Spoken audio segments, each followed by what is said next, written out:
not as, well, I can't say it's not as good as I wanted, but everybody wants a faster time. Being stung by a bee twice. Nice. Who knew? And what's your plan for the rest of the race? Just get it done and enjoy it.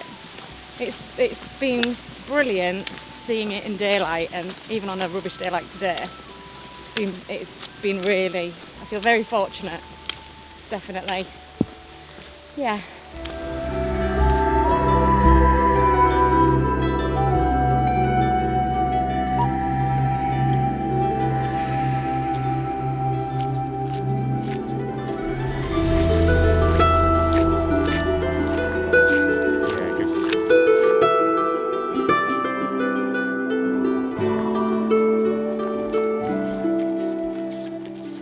Not too bad, yes, can't complain. Well, there's what it is, but sure, you have to take it as it comes. Go for it. Simple. Amazing experience. Probably, it is one of the best experiences of my life. In every way, the course, the volunteers, the help given, and the runners, everybody's in it for each other.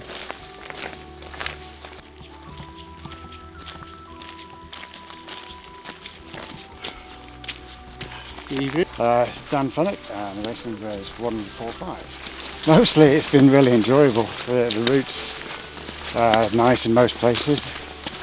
There's a few notable exceptions. But yeah, just enjoying the journey. That was always a goal anyway for me. Never a time, so just making up the time and getting to the end, hopefully. And how have the night times been for you so far? A mixed bag. So out on the hills, it can be nice. That last section through the forest, absolutely horrific. Just the sensory deprivation. It's like nothing I've ever encountered before for such a long time. Not seeing anyone, not seeing any lights. Anything to take a reference off, and your mind just starts playing tricks on you all the time. And if you say anything to the future spine races, what would you say? Oh, definitely go for it. It just helps you understand who you are and where your limits are, and hopefully push through them to the end.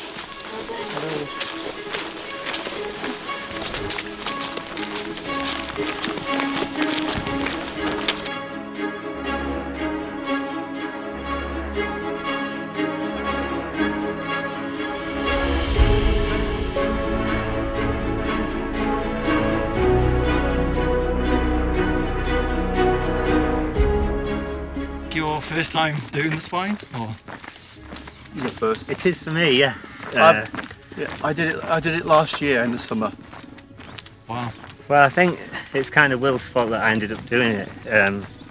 Seeing him touch the finish was enough to sort of encourage me to have a go. But it's hard. It's really hard. But I've enjoyed it, I think. I just, having done it last year and I didn't know what to expect. You see it on TV.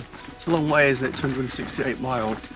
I did think I'd have a go, but and then having done it once, to be honest, it gave me such a sense of achievement and buzz and thrill of excitement.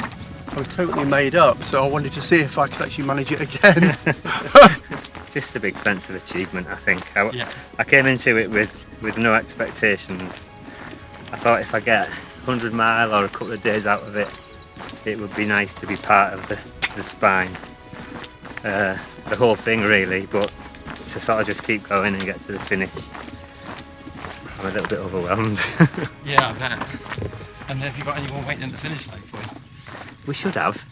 Hopefully that's why we're walking. Respective wives. I bet they're going to be so happy to see you. Yeah, I think so. Do you think the emotions are going to come out, I guess, at the end? Yeah, I'm going to have to. Bit of a relief, or? pain is, the suffering's over. It'd be really nice to take these trainers off and just stop moving. Yeah.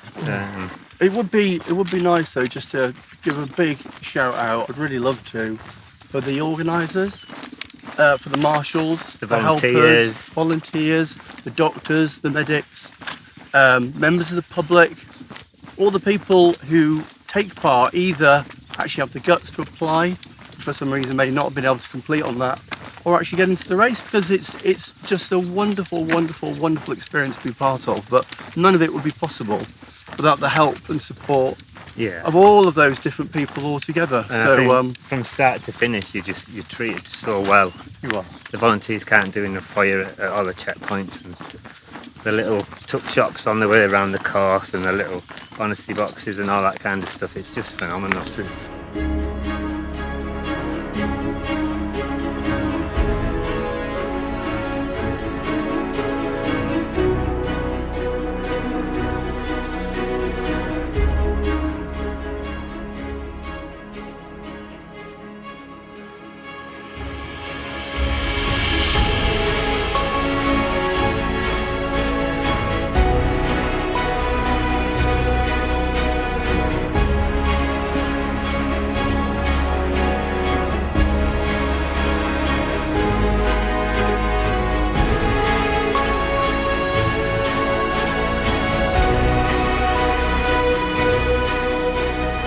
You've ever done the spine?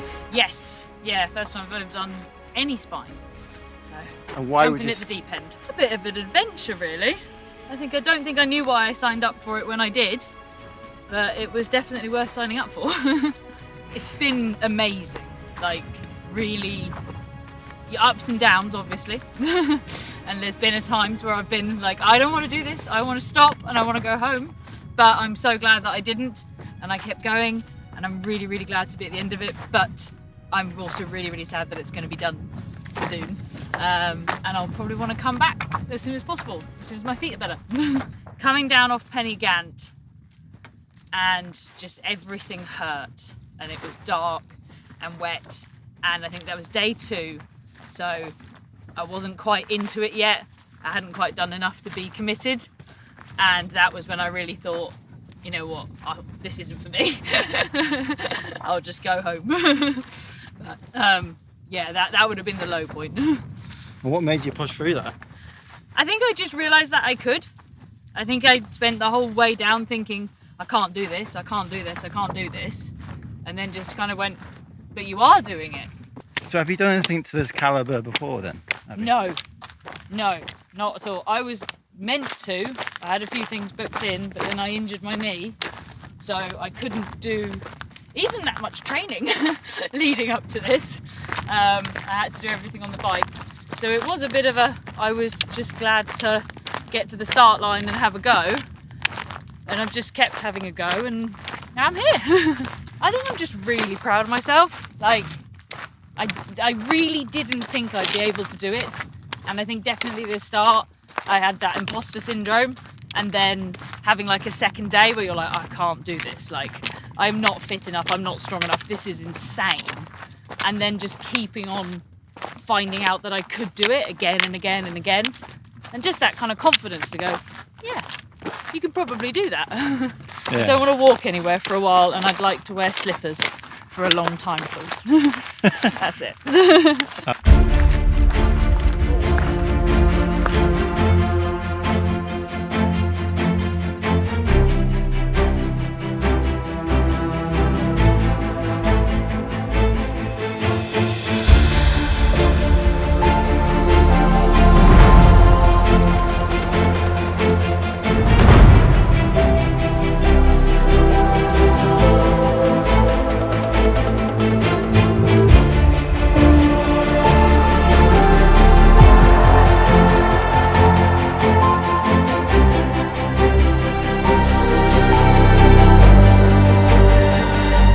Yeah, this is my first spine event.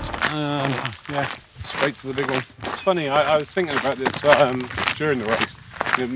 I got emotional, I had a little cry on my own when I was yesterday. So I first heard about the Pennine Way from my granddad as a child. he lived in Sheffield and he used to take me out on train rides whenever we used to go and stay with him. And he first introduced me to the Pennine Way, and he was telling me that it went all the way from Derbyshire to Scotland. And I told him that one day I'd walk it. Here I am. What's been the hardest thing? What have you found hard? How have you found it?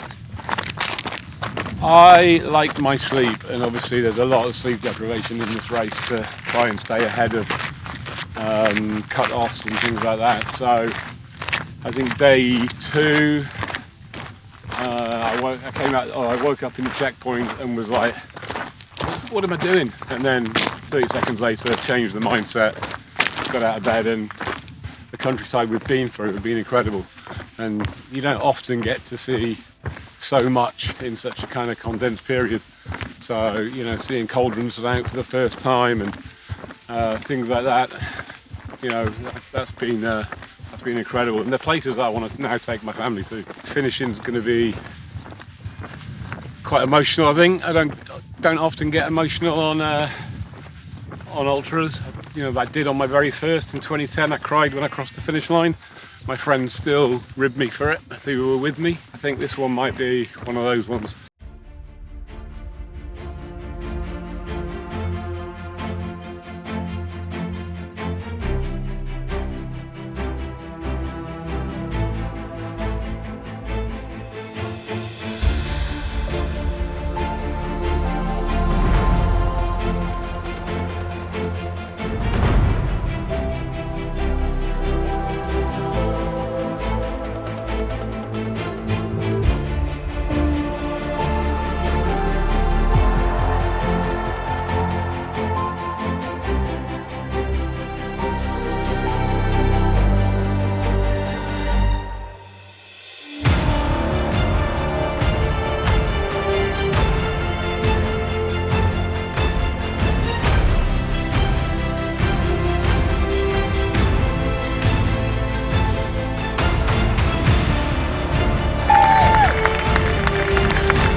Everybody, this is Lena.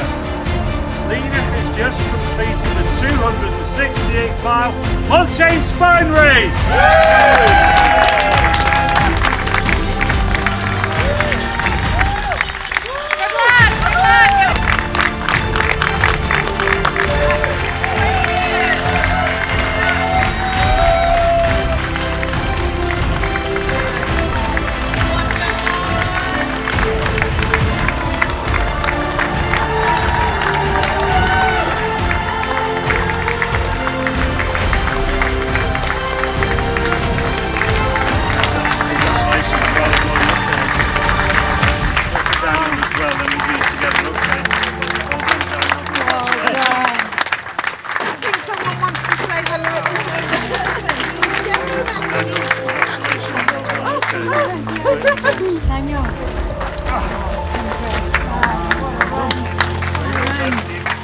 Let's get your medals on. Congratulations, well done.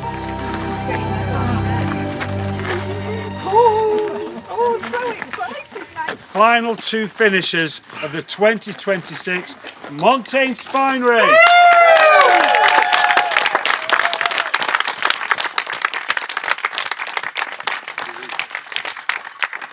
Just to put it in perspective, 150 athletes started and just over 50% have finished. That's incredible, isn't it? But these two are 2 of the finishers. Absolutely brilliant. So a big round of applause for that. And that's it, everyone. That brings us to the end of the Montane Summer Spine 2026. It does. So over the week, for anyone that's joined us, we have had a whole host of races and dots to follow on. So from right at the beginning of the week, we had the Sprint South, and we had Tasha Brook and Jonathan breeze the course for that one for the Sprint South. In our Challenger South, we saw Chris Cope, who smashed the current course record to set up a new one, and Jodie Cantus was the one in the women's race for that one. In the Sprint North, Victoria Thompson and Tim Brook both broke the current course record. So we've seen a lot of records go this week, and in not ideal conditions really. So yeah, absolutely. I mean, what we had as well, right at the beginning of the week, if we can cast our minds back to there, on the Saturday, the fog up on Snake Pass was absolutely atrocious for our summer challenges, starting off there, and then it cleared up. So all through the week, we've had this on and off sort of weather conditions, and particularly I think what we've seen as well on the main spine when people have been coming in is just the conditions underfoot and the bogginess and their feet have been really quite bad actually. So I think those conditions have made it such a hard and extra hard, I guess, year this year, just with that variation in those weather conditions. But they've all done phenomenal, absolutely. Further up the course with the northern events, we have the Challenger North as well, and Laura Nobles, another course record for Laura in the Challenger North event, and Chris Andrade, also a really great run over 160 miles of the north section of the Pennine Way. Then we had, obviously, the full spine race. Ed Payne and the formidable Jenny Hartley both took the crown over the full Pennine Way. Definitely, and again, thinking about the changes as well across the main spine race this year. You know, the front runners again.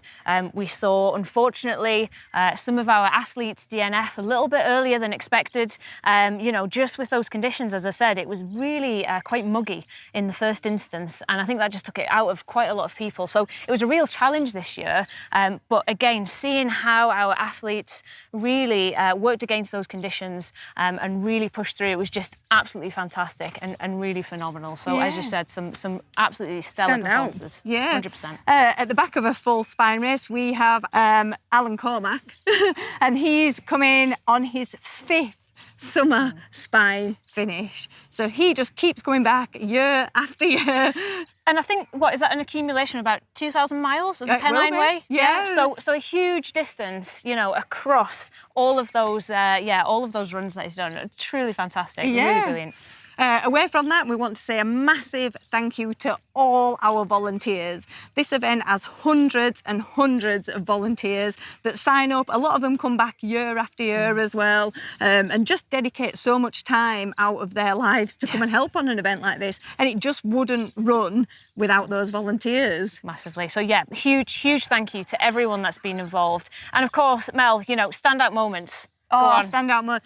For me, the standout moment was Cathy Mouzet in the Challenger North. She managed to get over the finish line behind us with 1 minute and 17 seconds to go. And not only was she cutting it so fine, she fell here on the green metres from the finish line. So for me, standout moment was Cathy getting over the finish line. What about you, Chloe? Yeah, I mean, I suppose one of the things about being on the media team, I mean, it's a privilege to be out there to see runners making their way across their Pennine journey, you know, and sort of seeing how at different points they deal with those highs and lows. So I think for me, it's an accumulation of many moments, you know, seeing runners in those conditions and just problem solving throughout. And like I said, you know, that's a real privilege and absolutely fantastic. So it's just been, it's been magic. Again, great year. And I think the thing with the athletes in these events, they've all got such a different reason for doing it. Some people are out here for the solitude. They just want to get away from it all for a few days. They like running on their own.